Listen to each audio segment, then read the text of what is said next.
one of the things when people would ask me subsequently, what happened as a result of the interviews, is I would think of the movement as a me to we.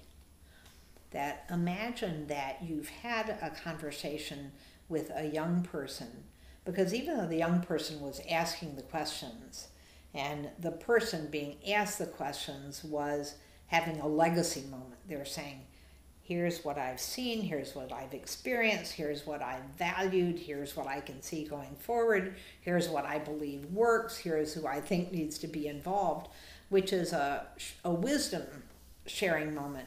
It was inevitable that having been asked those very important and meaningful questions by a young person, that they would invariably also want to know something about the young person. So they'd find out something about where they lived or how they got involved, because it's inevitable that they would want to do that.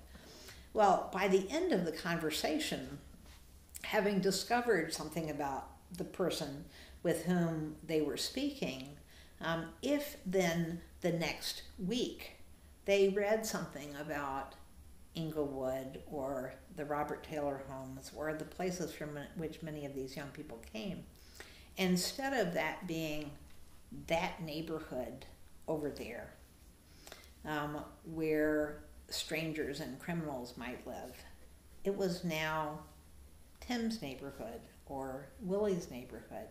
And there was just a sense of we. And I think similarly for the young people involved, that once they had that conversation with someone who was in some position of, again, either leadership or moral agency, or in any event, a connector in the life of the city, they also felt very much included. And in some cases, it was said very explicitly. I remember Addie Wyatt, who was just a giant in the city of Chicago, pastor on the south side of Chicago, had a very, very touching conversation with Willie Hempel. And at the end of the conversation, she turned to Willie and she said, I'm just so glad that the mantle I've been carrying is going to get passed on to you.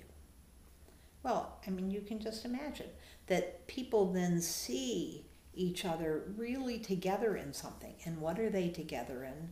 They're together as citizens in a city which is a we. And it's a city in which our actions, our choices, the way we treat each other, what we can see, what stories we tell, all have consequences for how we move forward. But now we're together in it.